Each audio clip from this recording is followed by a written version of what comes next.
I was 18 years old when I got married. I belonged to a very conservative family, a Baloch family, where good daughters never say no to their parents.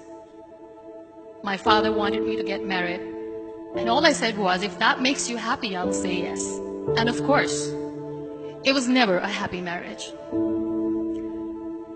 Just about after 2 years of getting married, about 9 years ago, I met a car accident. Somehow my husband fell asleep and the car fell in the ditch. He managed to jump out, saved himself. I'm happy for him. But I stayed inside the car and I sustained a lot of injuries. The list is a bit long. Radius ulna of my right arm were fractured. The wrist was fractured. Shoulder bone and collarbone were fractured. My whole rib cage got fractured.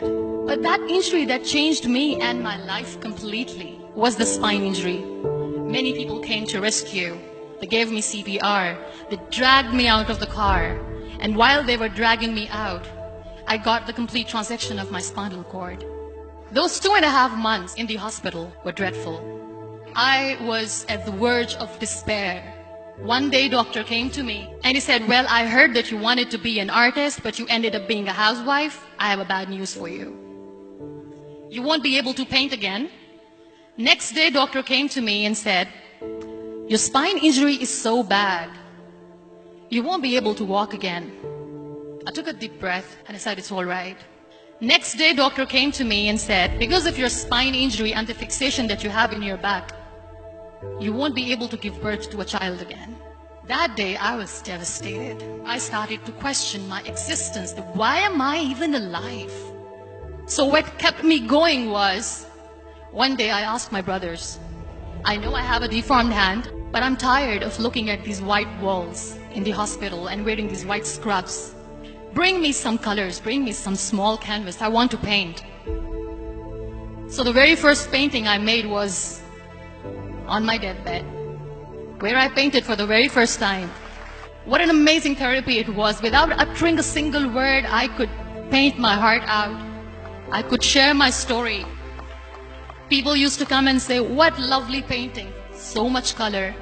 Nobody could see the grief in it. Only I could. And that day I decided that I'm going to live life for myself. I am not going to be that perfect person for someone. I am just going to take this moment and I will make it perfect for myself. That I'm going to fight my fears. So I wrote down one by one all those fears. And I decided that I'm going to overcome these fears one at a time. You know what was my biggest fear? Divorce.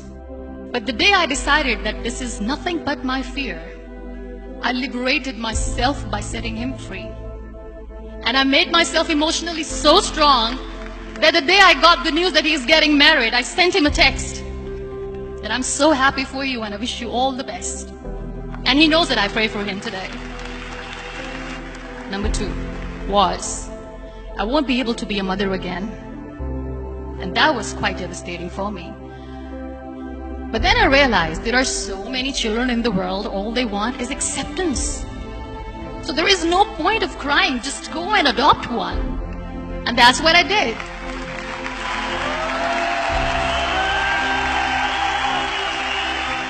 I gave my name in different organizations, different orphanages, and I waited patiently.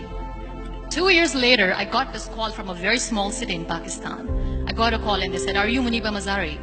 There is a baby boy and would you like to adopt?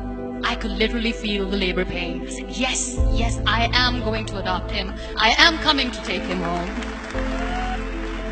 And that day, I was 2 days old, and today he's 6. You know, when you end up being on the wheelchair, what's the most painful thing? People think that they will not be accepted by the people because we, in the world of perfect people, are imperfects. So I decided to appear more in public. I started to paint. I have done a lot of modeling campaigns. I decided that I'm going to join the national TV of Pakistan as an anchor person. I became the National Goodwill Ambassador for UN Women Pakistan, and now I speak for the rights of women, children. I was featured in BBC 100 Women for 2015. I'm one of the Forbes 30 under 30 for 2016. So when you accept yourself the way you are, the world recognizes you. It all starts from within. We have this amazing fantasy about life. This is how things should work. This is my plan. It should go as per my plan. If that doesn't happen, we give up. I never wanted to be on the wheelchair. Never thought of being on the wheelchair. This life is a test and a trial, and tests are never supposed to be easy. So when you are expecting ease from life, and life gives you lemons, then you make the lemonade, and then do not blame life for that. It is okay to be scared. It is okay to cry. Everything is okay, but giving up should not be an option. They always say that failure is not an option. Failure should be an option, because when you fail, you get up, and then you fail, and then you get up, and that keeps you going.